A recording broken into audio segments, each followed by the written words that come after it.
Wherever you are on your leadership voyage, it starts here.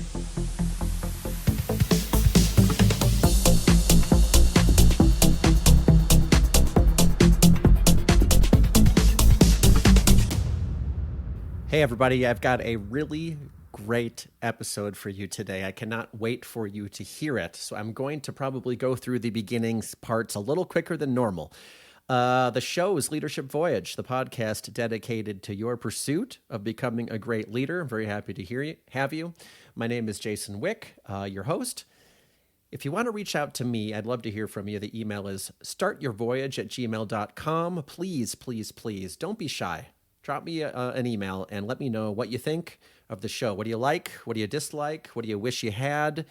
Who do you want me to talk to? Please, I want to strongly encourage you all to go ahead and reach out this season. I'd love to hear from you. In the episode notes for this podcast, you will scroll all the way to the bottom and see that there's a link for Instacart. You can get free delivery on your first order of $35 or more.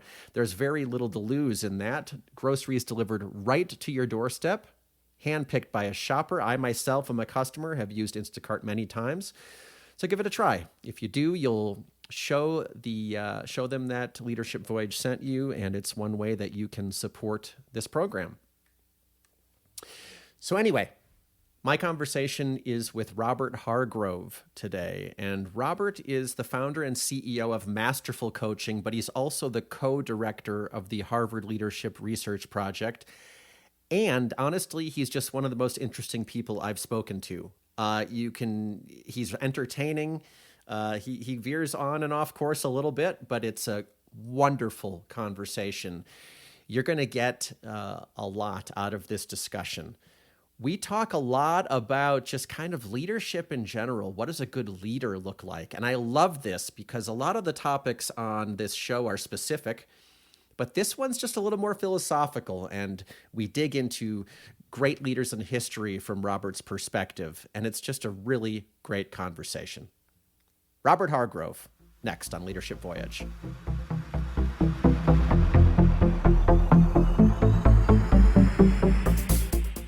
All right, everybody, welcome back to another episode of Leadership Voyage. I'm lucky enough to be here with, which I've already learned, the entertaining Robert Hargrove. It's nice to meet you today, Robert.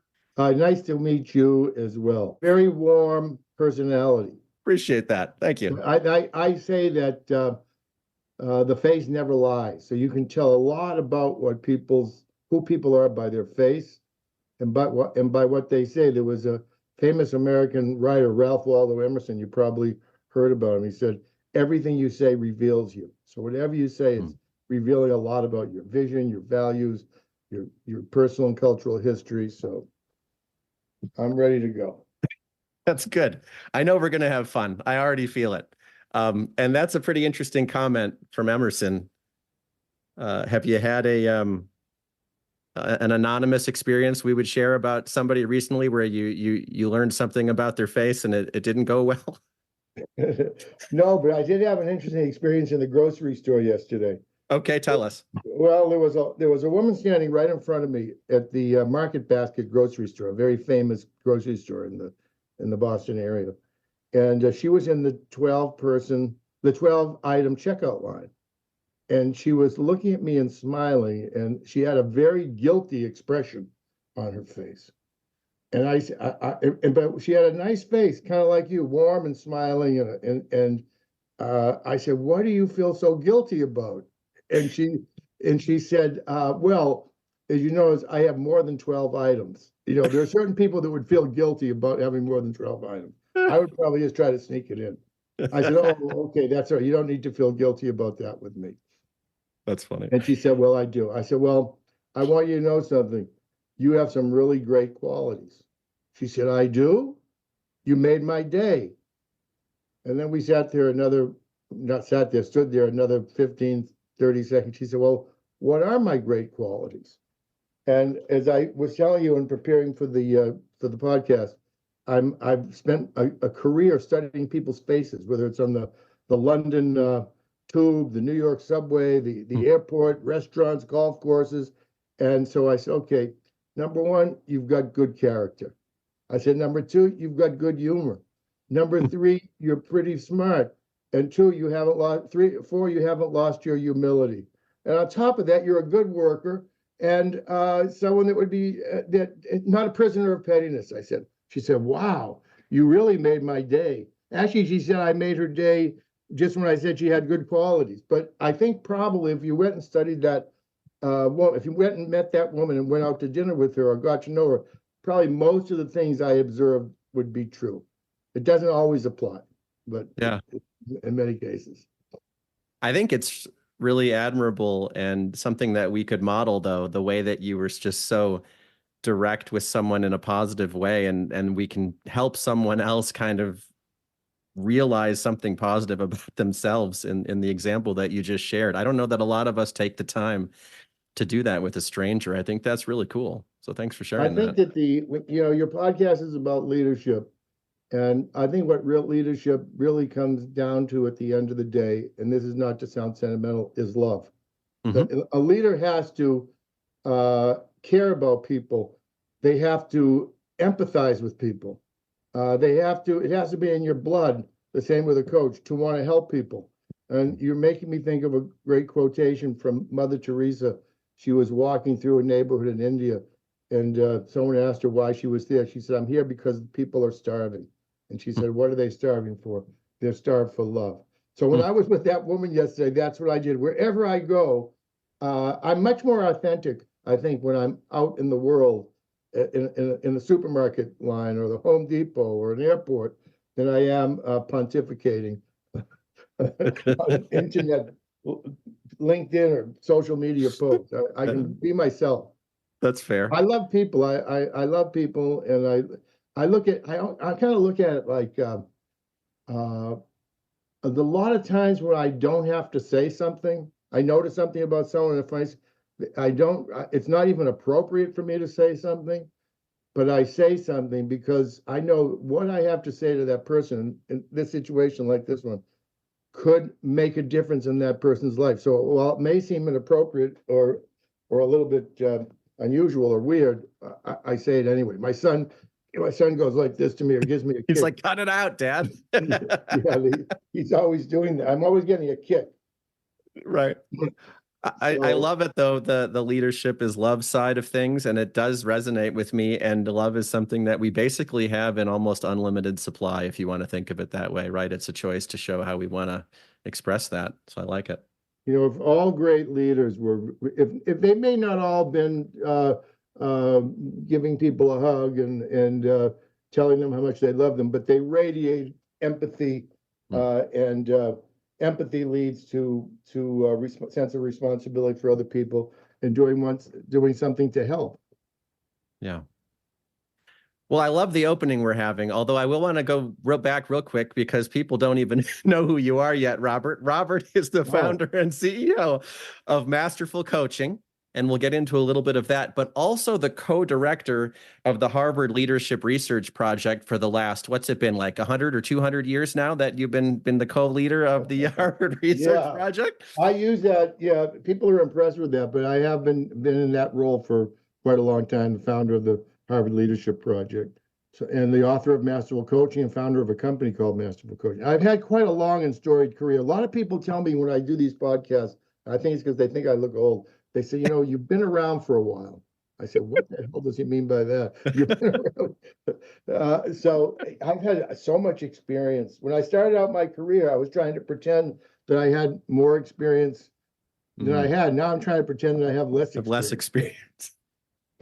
Well, I'm not going to focus on how much experience, but I want to focus on one important experience here. I read about you that you were awarded the Medal for Distinguished Public Service for some type of work that you did at the Pentagon. I believe it's the highest award given to a civilian. What does that mean to you to have received that? I'm someone that believes deeply in America's ennobling ideals and enduring values. I'm though I'm a business person, I think I'm a person that's first and foremost an American who believes in what our country stands for. And just to share a little bit with you about my background. I spent many years coaching CEOs and top teams in Fortune 100 companies, Fortune 500. Mhm. And one day I was at the Pentagon, and I went to a special briefing with the Secretary of Defense. This is during the Iraq War. And I lost my computer bag. At the end of the briefing, I couldn't find my computer bag. My son's the same way. He's always leaving something behind. I've replaced many ski masks and gloves and things like that. So the room is full of 3-star and 4-star generals, and one of the 4-star generals spent a half an hour with me looking for my computer bag, and he eventually found it. And Seriously. as I was walking around the Pentagon, I noticed that all of these great generals and admirals and men and women in uniform, they stood for something that I didn't see that people in the business world stood for. They stood for a higher cause or higher value. They stood for our enduring ideals and our ennobling ideals and enduring value. They were patriotism. A lot of times what I found with people in business, although I love business people, is that they stand for sort of an abundance of self-interest, power and money. But I saw these people stand for something greater than themselves. And when they gave me the award for what I did basically I try to help the Pentagon run more like a business in service of the men and women who put on the cloth of the nation, they gave me this award for service. I went above and beyond the call of duty. So it meant like I was one of them, as opposed to being, someone else scratching around, trying to make a buck. I stood for something greater, and I felt I was recognized for that. Yeah, that from what you're saying, it sounds like that was really important to you to be kind of put in this different category of believing in something greater. I'm wondering if more business people were believing in something greater than their own self-interest on the whole, what would the result look like to us? So I think we're really hung up on evaluating leaders based on how many billions of dollars they have, or even what positions they hold. But if you look at history, I think we're moving to a different place, that we will benchmark leaders not by how many billions of dollars, but by how many millions of lives they've changed. And you start to see people like who have already made their billions or their millions or whatever it is. Michael Bloomberg, for example, Ray Dalio, the billionaire hedge fund manager, Bill Ackman, and quite a few others that have moved on from wanting to be famous for how much financial capital they could accumulate to wanting to be famous for doing something that actually makes a difference in the world. We should value the impact of one's work more than their net worth. That's probably a better way of saying it. I pretend to put everything in grandiose terms. Value the impact of your work versus the impact of your income. I want to change gears a little bit. I'm really enjoying just how we're kind of going with the flow in this conversation. I'm really enjoying it in all seriousness. But something I wanted to ask you about, because you have this body of work in writing. As far as I can tell, you've written at least a dozen books or so. What do you learn from the process of writing a book? As the guy in the Rocky Balboa movie, predicted, you learn pain. It's a very painful process. It's a process kind of like being a ballet dancer. When you finally get on stage and perform the ballet, everyone thinks it looks easy. You're brilliant. You're wonderful. But if they look at what you had to go through, it's a lot of pain, and it takes much longer than you ever thought it would. But in another way, for me, life is not just getting up in the morning and going to work and making the donuts. Every day is an act of creation. So writing a book for me is an act of creation. But I had an interesting experience I'd like to share with you. Yeah, Just this week, which was very fulfilling. First of all, I'm always searching for the perfect articulation of what I want to say in writing. And I can say something in writing much better than I could actually ever say in person. Now, having said that, I think I wrote because I wanted to do something that would have an impact. That I wanted to have a certain amount of power, influence, and have an impact. I wanted the fact that I lived to matter. So I wrote this book, Masterful Coaching, and I can tell you more about that. But to get down to the bottom line, this week, I wrote that book in 1995.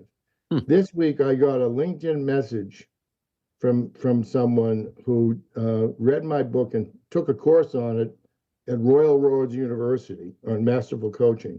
They use it as a textbook. And he said, I want to acknowledge you. I want to acknowledge the man that wrote the book that changed the world of consulting, training, and coaching forever. That was pretty fulfilling. That would be a good thing to put on my grave marker. Yeah, to have somebody tell you back something that how you're approaching people that you encounter in the grocery store, having somebody come to you and tell you what you're doing. I think that's pretty cool. A lot of times I feel like the invisible man. I walk into a company or government office, nobody knows who I am. I call someone up, they don't return my phone call. So there's I don't want to put myself on a pedestal. I remember hearing I love Arnold Schwarzenegger. He told the story in one of his videos about how he's known for he went from a career as a bodybuilding champion to a movie star. He says, it looks like I'm very successful. I've been very successful over the past 30 or 40 years, but he said the truth is that most of the time I've been failing. And I would say the same thing about me. Most of the time I've been failing. I've had my ups and downs, my rich days, my poor days. But because I stand for something, I actually stand for something bigger than success. So I'm willing to put myself out there and take risks, and I'm willing to fail or bomb. Even on this podcast, I may be bombing. I don't know. Maybe 1 minute to the next we'll decide, right? I don't know. So you've written Masterful Coaching, and your consulting firm is called Masterful Coaching as well, right? And on your site, you've got some 7 guiding principles. How I interpret them, they're basically principles for a leader. And I love already that you've talked about leadership is love, leadership is having an impact. I'm just going to read the headlines from these 7 guiding principles. And my hope is that something comes out of this that people who are listening are going, wow, yeah, this is something I should be doing, that I can have an effect on my own leadership skills, right? So here are the 7 principles as I read them. Find your hero with noble ideals and ideas. Take a stand for something larger than yourself. Lead through the power of your words. I love this one, by the way. You say JFK was only president for 1,000 days. Like, think about this. Wow. He did not achieve greatly, but his words inspire. I thought that was a fascinating sentence. Yes. 4th one, the power of any individual is not as great as the power of a team. 5, go for results now. 6, transform your leadership style from cop to coach. And the last one is growth through adversity. And you've already referenced pain and failure and other things just already. That's a lot of stuff to take in. I mean, they're your principles. Any one of these that we should get into a little bit that you'd love people to think about more? Well, I think that it sounded great, you reading those, by the way. Cool. You really have a great quality of radiance. They said, Gary Vaynerchuk, who I'm somewhat of a fan of, he said, good intent wins in a world that's transparent. And I can see you have a good intent. Thank you. Of all those things, actually, every one of them is more important, but the one that's kind of consistent with what I've said today is growth through adversity. There was a guy named Warren Bennis who wrote a book called Becoming a Leader. Have you ever heard of it? No. He was the dean of the University of Southern California, and supposedly a great leadership guru, great leadership master, great leadership. He taught many people how to become a leader. And he said that leaders grow not just as a result of having an inspiring vision. It's pretty easy to come up with a vision. They grow not because someone hands them a list in a company of homogenized leadership competencies, be a leader and play as a team and whatnot. They grow through what he called crucible experiences. They transform. Actually, the crucible experiences are experiences where you're faced with great adversity. And they transform in the process of dealing with great adversity into a leader. And I can tell you a little bit of one story about that if you like. Oh, please do. Yes. Well, there was a fellow. You're from Colorado, right? Is that where you were born? I was born in Milwaukee, Wisconsin, but I'm in Colorado. I've lived in California and Illinois, a lot of places. When people mention the Milwaukee, Wisconsin, I think of the Milwaukee Bucks, the arch enemies of the Boston Celtics. I know. Let's not go there. I want this to stay civil. It's a tough era right now. Yes. I'll skip over that.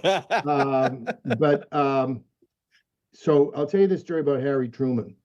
One of the things I've done in my work that I'm very happy to share with you is that I like using examples to teach. I like teaching leadership by using examples of the great leaders of American history, because they're kind of like rock solid examples. Okay. Try to teach leadership by talking about CEOs. You can very easily wind up on shaky ground.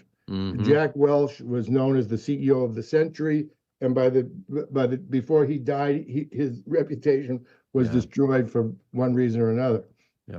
So I like telling stories about the great leaders of American history, and probably the greatest was George Washington, Abraham Lincoln, and Franklin Roosevelt, in terms of the impact that they had on people's lives.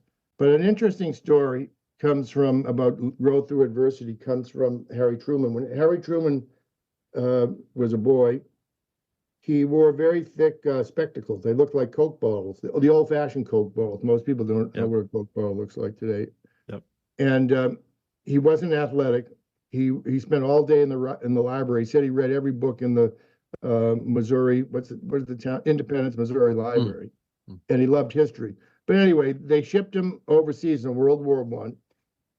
And because he passed the intelligence test, they made him a corporal. And he had never done, he'd always been the kid that was actually picked on in the schoolyard because he wasn't good at sports. And he was a bookworm and wore thick glasses. Well, they made him a corporal, and they gave him a horse. And he led his group up a mountain in France. And they were supposed to protect this mountain. And he and his platoon of about 15 or 20 men in uniform were all of a sudden they started being bombarded by German artillery all over the place. Boom, boom, boom. And people were terrified. And you know what Harry Truman did? You know what the people did? They started running away. They started deserting their post and running, scattering in all directions. Well, at that point, Harry Truman, facing that immense adversity where he could have just been blown off his horse any minute, you know what he started doing? He started shouting and swearing and hollering at all the people that ran away and told them, come back to that spot that their solemn duty, that their honor is to protect. And at that moment, Harry Truman was transformed into a leader. The evidence of that was that he stayed in touch with every person on that mountaintop, even during the time that he was president. And every one of them said, from that moment on, I looked at Harry Truman as my leader. That's a good example of growth through adversity. That's a great story. And it's interesting, too, to think about moments of adversity, because sometimes it seems like they just happen in an instant. You know, Harry only had so much time to holler before they're out of earshot, right? You Yeah, had some quick thinking. So from your study, what do you think? Why do you think he made that choice over the other? The whole trajectory of his life could have been different. that's a story that all started a very, very, very long time ago. If you look at Harry Truman's life, what did I start the story telling you that he did? Well, you told me that you talked about him as a young boy in the Coke bottle sunglasses, and he wasn't, or excuse me, Coke bottle glasses, and he wasn't an athlete, and he got picked on Yeah, and where he spent his time in the was in the library. library, reading books about the great leaders of history. Mm.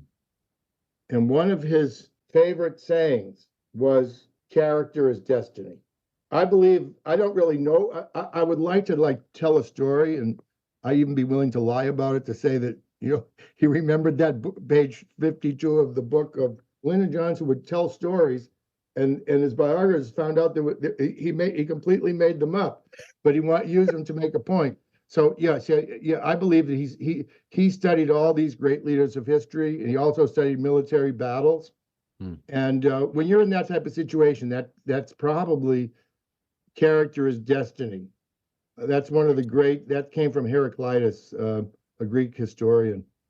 So and that's a lot better than saying leadership is just, it's about teamwork or about vision or those are worthwhile comments. But that's what I would tend to think, that something snapped. Yeah. When you read books about the great leaders of American history, particularly American history, it has a way, or read stories. I like to watch videos on YouTube.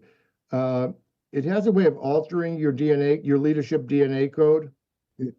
So I think that would be my attempt at an explanation. If I had more time, I would have made up a story and not told you. I like that. Yeah, no, but I like that too, because there are a lot of things in play here. You talked about the character is destiny, but also, what comes to mind for me is that preparations determining that outcome, that the study affects the behavior, and it's not as if there was this Hollywood inspirational moment maybe that just came, in this example, but it's really the effect, the cumulative result of all those things, or the result of the cumulative things that come before it too, that it's not just luck involved in these types of situations. Imagine that if you were Harry Truman reading about George Washington leading his ragtag army across the Delaware in the middle of the winter without any shoes. Yeah. More growth through adversity, right? Imagine that you were Abraham Lincoln, who lost a son at the beginning of the Civil War, visiting the camps he would sneak out on weekends on horseback and visit the camps where he saw many men had died or were in dire straits with legs being amputated and whatnot. So I guess I think what we're saying a lot in this call today is we need role models of leaders that really stand up to the test of time. Love that. That's why I was gratified about my book, because I wrote it 40 years ago. I don't even remember what's in it, but I remember the big ideas, but that something from it stuck around and stuck with people. Yeah, and it's still having an impact. Okay, we're going to wrap it up with a couple things here, but I wanted to get your take as someone who has studied leaders and faces and history and others. If you're someone leading today in whatever context that might be, what should they be looking out for with the future of work? What is important for us to be aware of that's going to be really important to our work lives? What I'm not going to say? The future is AI. Okay, you're not going to say that. I'm not going to say that, although that actually it fits my book. My book, Masterful Coaching, is about how to become the leader your business needs by realizing an impossible future. When I wrote that book, it was before the iPhone. It was before Amazon.com. It was before Tesla. I always felt that those were the kind of people that I would like to work with. I say on my website, Now, we coach the daring to create legendary companies. I think what every leader should think of is go for an impossible future, not just a predictable future. Measure yourself by the question, did I make a difference or did I not make a difference? Let me come full circle. I started out talking about America's ennobling ideals and enduring values. And I think the best way to teach leadership is to each of us to try to personify the great leader, the qualities, like a handful of qualities that all great leaders have. And as I'm speaking those to you, because I'm a coach, I want you to think of which ones you're strong at, which ones are your strengths, and which ones do you need improved. And I think the first one is character or integrity. As I said, character is destiny. If you have good character, the chances of being successful, the chances of creating followers who not only creating followers, but having the followers stick with you is much greater than if you don't. Secondly, very, very important, second quality is empathy. Empathy, I interviewed the Dalai Lama once. He talked to me about compassion, which is the same as empathy. He said, empathy is experiencing other people's suffering as your own. Leaders are naturally people who are empathetic. Franklin Roosevelt was known as the traitor to his class. He came from a very wealthy family, yet he took a stand for the New Deal and wanted to help people who were standing in bread lines and they were out of work. Yeah. And you know why? Because he had experienced polio. Right. And he knew what it was like he saw everyone as just another suffering human being like him. The third quality is responsibility. When you feel empathy, like if you naturally want to take responsibility for other people. 4, drive. A leader has to have a leader's job is to make something happen that wasn't supposed to happen. George Washington created the United States, created a new country. It's one thing to have a vision. You have to have the drive to make it happen. You've got to be an instigator. 5, humility and self-reflectiveness, because we all make a lot. None of us are perfect. One thing I learned studying great leaders in business and in government and history was that great leaders, none of them are perfect. None of us are perfect human beings. And what makes you great is, despite your faults and flaws, is you're standing up for those American ideals and values that I talked about in the beginning. Integrity, empathy, responsibility, drive, and humility. Self-reflection. Which is the same as self-reflectiveness. So before we let people know where they could go to learn more about you, I'm sure they've gotten a good glimpse here, and it's been a lot of things, Robert. It's been fun, entertaining, educational, inspiring, all at once, which I think is the best package we could ask for, frankly. If people want to learn more about what you're up to, we'll give them a chance to give you a chance to tell them where to go and whatnot. But the question I ask everybody to end our conversations is, what is something that you've learned recently? I spent too much time writing books and not enough time shaking hands, getting outside the building and Interesting, shaking hands. I think I'm actually better at that. That's what I really love to do. So I think one thing I learned that I think other people could apply is don't think about your life going forward, not as being who you've always been or doing what you've always done, but see your future as one as providing new openings for possibility and opportunity. Great advice, and that's consistent to me with what you're saying. Masterful coaching is trying to champion this idea of creating the impossible future, or whatever the exact wording you said was. But I love that. It's an open-ended idea moving forward, not just looking backwards. So thank you. Okay, so for people who are really into what we're talking about today, might want to look into more of your work, maybe eventually someday shake your hand. Where should they go to find you, Robert? They might see me in the grocery store and I tap them on the shoulder and say, "It's me." Exactly. That may happen. Well, okay, let me say this because we do want to hear from people. We don't want to, I just don't want to be someone pontificating on a podcast. I like to help people. So just give me a few things. One thing is you can connect with me on LinkedIn. That's pretty easy. You go on LinkedIn, check out Robert Hargrove, check out my profile. Another is you can go to masterfulcoaching.com. That's pretty easy, masterfulcoaching.com. There's the book, Masterful Coaching. There's masterfulcoaching.com has a lot of different leadership programs that people are interested in for leaders at all levels. And I'm going to give you my executive assistant's phone number, 617-953-5252. We have what we call free coaching Tuesdays. So if somebody wants to call us up and get some free coaching on Tuesday, you call that number and we can make the whatever arrangements are necessary on free coaching Tuesday.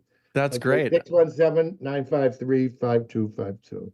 Okay, I'll have all of that in the show notes as well. So Robert Hargrove on LinkedIn, Masterful Coaching website, masterfulcoaching.com. The book is Masterful Coaching, and then we'll have the phone number for the free coaching Tuesdays. That sounds wonderful. Let me just add one other thing. Sure. I think feel like I've had the opportunity to have myself express myself itself in this interview with you. Yeah. And I think I've had the opportunity to be all that I can, all that I am, and all that I can be. And it's largely due to you, for the space that you created for me to be by who you are. Wonderful. All right. And hopefully others will get the best out of that collaborative effort then when they listen to this conversation. Robert, thank you so much for your time today. We're all going to appreciate that. Thank you so much. Yeah, bye-bye.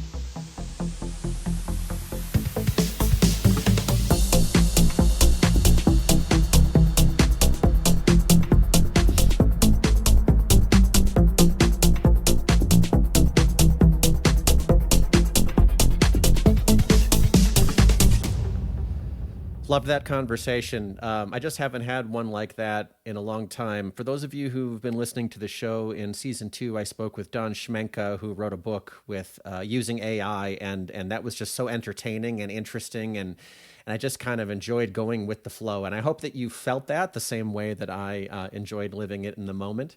It was a great discussion with Robert, kind of went all over the place, but in a really good way, in my opinion. So thanks for sticking through, and I hope you enjoyed it. Let me know. Again, startyourvoyage@gmail.com. Startyourvoyage@gmail.com. Let me know if you loved this, hated it, any of the above. I'm happy to hear it. I really want to encourage hearing from you all this season.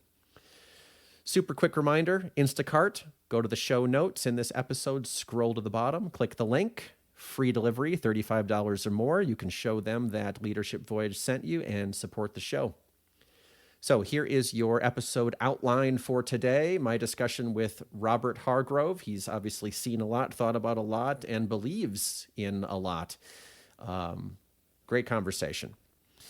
Leadership is about love and caring. Great leaders radiate empathy, which leads to a sense of responsibility.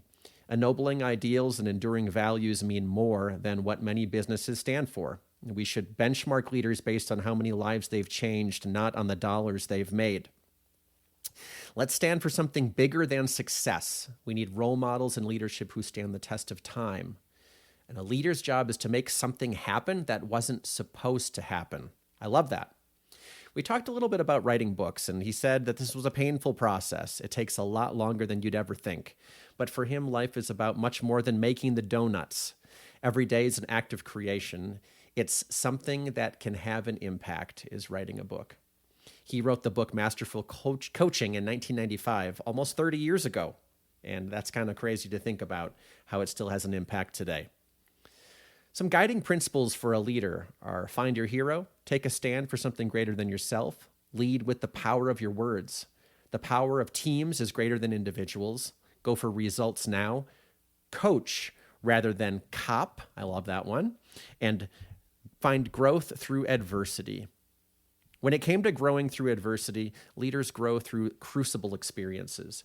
Great adversity can lead to transformation. And he shared a little bit. We talked about Harry Truman a little bit there, where Harry Truman called his troops back after they ran away and got into this notion of talking about character as destiny, how Truman studied leaders in battles when he was younger. And maybe that's what led him to kind of that crucible experience where he was transformed and kind of became a leader for life. When it comes to Masterful Coaching, which is Robert's book as well as the name of his firm, become the leader your business needs by realizing the impossible future. Be daring to create a legendary company. Did you make a difference? Is really the question he's asking. Great leaders have integrity, empathy, responsibility, drive, humility, and self-reflectiveness. And that really was kind of the bookend of this whole conversation. Thank you all for listening today, and until next time, everyone take care.